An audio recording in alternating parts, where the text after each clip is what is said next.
그 다음 고혈압으로 갈게요. 제가 책에도 써놨지만 미국에 가기 전에 우리 시각장애인 어떤 원장님 어머니가 부항으로 정말 치료를 잘하는 분이었어요.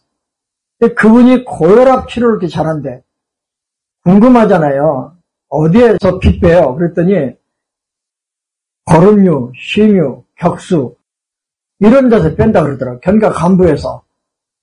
근데 그때는 뭐 그런가 보다 그랬는데 동시침을 배울 때 보니까 이게 나와요. 그러니까 견갑 간부에 있는 혈들, 거름류, 심유, 격수, 백호, 고항, 신당 이런 데서 피를 빼면 심장을 괴롭히던 열, 심장을 괴롭히던 어혈이 빠져나오기 때문에 쓸데없이 비대한 심장도 고쳐지고 쓸데없이 생긴 심장의 여러 문제들이 치료가 된다. 그리고 치료 잘하는 사람들은 꼭 잘 낫는 자리들만 가서 치료를 하고 있더라고요. 그리고 나서 하는 게 고혈압은 그래 견갑 간부에서 피를 빼주면 고혈압의 원인이 되는 심장의 부담을 일시에 해결하기 때문에 고혈압이 내려간다. 그리고 고혈압자들이 공통적으로 하는 말이 뒷목이 뻣뻣해, 뒷머리가 아파, 눈도 뻐근해. 이게 전부 다 방광의 역기 현상이거든요. 아래로 내려가야 되는 방광의 기가 어디선가 막혀서 못 내려가고 거꾸로 올라오는 게 역기인데 그게 열이 올라와서 뒷목에 쌓이든지 습이 못 내려가고 뒷머리에 쌓이든지 그러면 뒷머리가 무겁고 뻣뻣하고 아프죠. 그럴 때 쓰는 1번 위중사열, 역기이설을 치료하는 열은 합혈이라 그랬어요. 그래서 고혈압은 위중이 1번이지만 승산까지 천근이 이어져 있으면 거기도 길러준다. 그리고 침은 어디에 놓느냐? 혈압이 올라가는 거는 신경을 많이 쓰면 올라가잖아요. 젊은 애들, 어린 애들은 신경 쓸 일이 없어서 혈압 걱정 안 해도 돼요. 그런데 요즘은 중고등학생들도 혈압이 올라가는 사람이 있어요. 공부 잘해라, 친구, 스마트폰, 줄여라, 게임하지 말라 그러면 열 받죠. 애들도 요새는 열을 많이 받기 때문에 처녀들도 요즘엔 전중 눌러보면 엄청 아파요. 옛날에는 40, 50대 아줌마들이나 시어머니 등살에 남편 바람 피워서 자식 속썩여서 가슴이 손도 못 대게 아팠는데 요새는 20대도 아파요. 10대도 아프더라고요. 요즘 보니까. 이런 중고등학교 여학생들이 아파요. 스트레스 받아서 그래요. 스트레스 받아서 생긴 열을 화라 그래요. 이 화가 뜨면 혈압도 올라가고 당도 올라가고 올라가서 안 좋은 건 다 올라가요. 체중도 올라가죠. 열받으면 자꾸 먹잖아요. 열받으면 교감이 흥분하기 때문에 교감을 진정시키기 위한 방법으로 부교감을 흥분시켜야 되는데 생리적으로 자꾸 먹고 씹고 삼키면 부교감 쪽으로 넘어가는 거예요. 알지죠? 그런데 고혈압은 1번 견갑 간부 사열, 위중 사열, 2번 신관, 지황, 화경 이 세 개의 혈을 양쪽에 놓는데 이 혈 처방 이름이 강화기혈이에요. 화기를 끌어내린다. 이 중에 가장 효과가 좋은 강화기혈이 화경이에요. 화경. 그래서 평형친구학에서는 이 화경혈을 두통혈로 쓴다 그랬어요.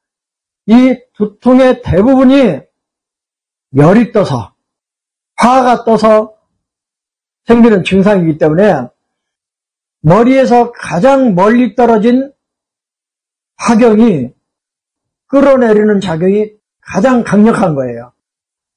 우리 몸에 골고루 퍼져 있어야 될 열이, 화기가 어느 한쪽으로 말려 올라가 버리면 사라진 그곳은 차가워져요. 그 대표적인 증상이 발이 차가워요. 발은 차가운데 얼굴은 달아올라요. 발은 차가운데 눈은 충혈돼요. 발은 차가운데 머리는 어지럽고 아파요. 그러면 화기가 뜬 거잖아요. 이걸 상열하한이라 그러는데, 상열하한을 치료하는 1번 명침혈이 화경이에요. 화경은 강혈압, 강화기, 강혈이에요. 그러니까 발은 차가운데 얼굴은 난리다. 발은 차가운데 눈은 침침하다. 귀는 멍하다. 혓바늘이 생긴다. 코는 마르다. 머리도 아프다. 흔들거린다. 그러면 화기가 뜬 거거든요. 이렇게 어느 한쪽으로 말려 올라가 버려서 발이 차가운 증상을 치료하는 명혈이 화경혈이에요. 그러니까 견갑 간부 사열, 위중 사열, 그 다음에 눕혀놓고 강화기혈에 신관, 지왕, 화경, 힘 넣고 염전 자극은 화경을 해요. 오른쪽으로 돌리다가 막히면 왼쪽으로 돌리고, 왼쪽으로 돌리다 걸리면 오른쪽으로 돌리고, 이 화경혈을 두통치료로 쓰는 원장님이 황대익 원장님이더라고요. 이게 평형친구학에서 자랑하는 두통혈이에요. 고혈압. 고혈압도 어느 날 갑자기 생긴 병이 아니고 만성병이기 때문에 어느 한 장부의 문제가 아니라 오장육부와 종합적으로 나빠지면서 생긴 증상이기 때문에 사화 중, 사화 외, 사열, 이것도 중요한 처방으로 들어가는데, 그러면 사화 중, 사화 외가 왜 중요한 처방이 되는가? 고혈압의 원인은 제가 책에 너무 재밌게 써놨으니까 한번 읽어나 보세요. 동맥경화예요. 동맥경화는 뭐냐면 동맥이 아주 부드러워서 심장이 쾅 하고 뛰면 피가 한 번 뛸 때마다 요구르트 한 병만큼 나오는데 70cc 나오는데 그게 팍 하고 밀려 나오면 혈관이 부드럽게 늘어나줘야 되는데 이게 안 되는 거예요. 딱딱하면. 그러면 피가 혈관에 쾅 부딪히면서 탄력이 없으면 공을 시멘트 벽에다 던지는 거하고 물렁물렁한 텐트에 던지는 거하고 어떤 게 리바운드가 커요. 부드러운 천에 부딪혀서 되돌아오는 공하고 남의 담벼락에다 던져서 되돌아오는 공하고 어떤 게 크냐고. 동맥경화라는 거는 동맥이 부드럽고 유연할 때는 심장을 빠져나온 혈액이 와서 쾅 부딪혀도 리바운드가 낮아요. 그래서 혈압이 안 올라가요. 그런데 동맥이 딱딱하면 이놈의 혈액이 혈관에 쾅 부딪히면 리바운드 되는 그 압력이 큰 거예요. 이걸 고혈압이라 그러는데, 그래서 고혈압의 1번 원인이 동맥경화예요. 그러면 동맥경화의 1번 원인이 뭐냐면 뱃살 찌게 만드는 중성지방이에요.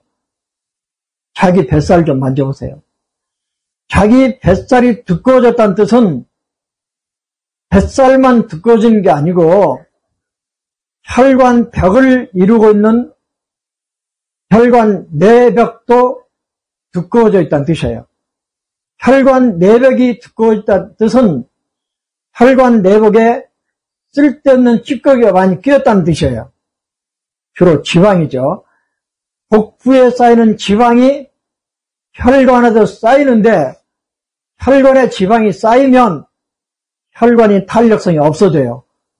그러면 동맥경화라 그러고, 그러면 혈관 내강이 좁아져서 피가 흘러갈 때 압력이 커지는 거예요. 그게 고혈압이에요. 그런데 이게 고혈압이 왜 무섭냐면 고혈압의 원인이 동맥경화, 동맥경화의 원인이 지방 침착, 이 지방 침착의 원인이 쓰는 에너지보다 많이 먹어서, 먹는 에너지보다 쓰는 에너지가 적어서, 이 세상 모든 연구를 통틀어도 이 이론을 뛰어넘는 이론은 없어요. 쓰는 것보다 많이 먹으면 살찌고, 살찌는 그 성분 중에 지방이 복부 지방을 만들고 궁둥이 지방을 만들고, 그게 눈으로 가는 망막 혈관에 쌓이면 당뇨로 실명하는 거고, 심장으로 먹여 살리는 심장 관상동맥에 쌓이면 협심증, 심근경색이 되는 거고, 인슐린을 만드는 췌장으로 가는 동맥을 막으면 인슐린 공장에 재료가 적게 들어오니까 인슐린을 못 만들어 생기는 게 당뇨병이고, 복부 지방이 많이 쌓이면 남자 여자 거시기로 가는 혈관이 좁아져서 그 일이 안 되는 게 그 병이에요. 그러니까 나는 먹는 게 좋다 그러고 직사게 먹어갖고 뱃살을 늘리든지 눈 건강을 위해서 줄이든지 인슐린 부족을 막기 위해서 적게 먹든지, 가장 위험한 건 뭐냐면 해가 진 이후에 먹는 거예요. 아침에 먹는 건 그날의 활동 에너지로 소비가 되는데, 해진 다음에 먹는 거는 안 되나요? 가을 이후는 추수 동장이라 그래가지고 겨울은 저장, 가을에 추수해서 저장된 걸 먹고 사는 게 겨울이거든. 하루에 가을은 오후, 하루에 겨울은 밤이에요. 그래서 해지고 나서 먹는 음식을 걸판지게 먹는 회식하는 그룹들 절대로 살 못 빼죠. 살찌는 원인의 90은 저녁 식사예요. 저녁 걸지게 먹고 술 먹고 라면 끓여 먹고 아이스크림 먹고 그러면 끝나는 거예요. 처녀 때 몸으로 돌아가는 비결 1번, 오후 3시 이후에는 아무것도 안 먹는다. 그러면 애를 둘 낳은 여자도 처녀 몸으로 돌아가고 100% 제가 보장하는 비방이에요.